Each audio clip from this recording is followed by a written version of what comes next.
کہ اگر کوئی شخص زوجہ کو نان نفقہ نہیں دے سکتا، اس پہ قدرت نہیں رکھتا اور نکاح نہ کرے تو گناہ میں مبتلا ہونے کا اندیشہ ہے تو کیا کرے؟ دیکھیں، اگر نان نفقے پہ قدرت نہ ہو یا کوئی شخص یہ سمجھتا ہے کہ میں حق زوجیت صحیح طریقے سے ادا نہیں کر پاؤں گا تو اس پہ واجب ہے کہ پہلے نان نفقہ جمع کرے اور اپنا علاج کروائے۔ اس صورت میں نکاح کرنے کو شریعت نے منع کیا ہے۔ اب اگر گناہ میں مبتلا ہونے کا اندیشہ ہے تو نبی کریم صلی اللہ علیہ وسلم نے صحابہ کرام کو یہی تعلیم فرمائی۔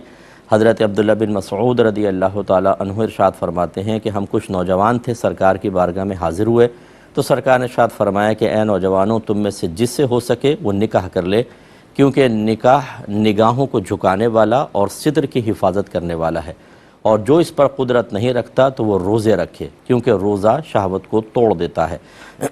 تو اس لیے پھر روزے رکھیں اور اپنے آپ کو اچھی صحبت میں رکھیں، دین کے کام میں اپنے آپ کو لگائیں، علم دین سیکھیں، اچھے لوگوں کے درمیان رہیں، خراب قسم کے گندے لوگوں کے ساتھ نہ رہیں کہ جس کی بنا پر تقاضۂ نفسانی اور ابھرے اور انسان گناہ کی طرف جائے۔ یعنی متبادل ایسی چیزیں اختیار کرنا جس سے انسان کا تقاضائے نفسانی دب جائے، ان کو اختیار کرنا واجب ہے، اور ساتھ ساتھ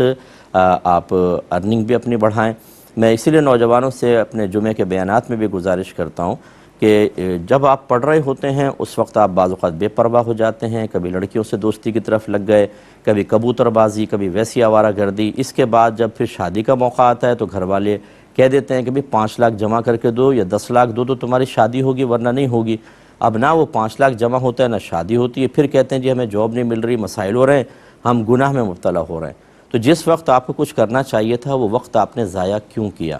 اس لیے جتنے ایسے بچیاں ہمیں سن رہے ہیں، میں تو بچیوں سے بھی گزارش کرتا ہوں کہ آپ اچھے انداز سے پڑھیں۔ اس کے علاوہ آج کل بہت سارے ایسے کورسز ہو رہے ہیں کہ آپ ان کورسز کو کرنے کے بعد بہت آسانی سے جاب تلاش کر سکتے ہیں، انٹرنیٹ سے ارننگ کر سکتے ہیں، پارٹ ٹائم جاب کر سکتے ہیں۔ رزق حلال کے جتنے دروازے اللہ نے کھولے ہیں ان کو آپ حاصل کریں، ان سے آپ فائدہ حاصل کریں تاکہ آپ کو آگے چل کر اس قسم کا مسئلہ اس کا سامنا کرنا پڑے۔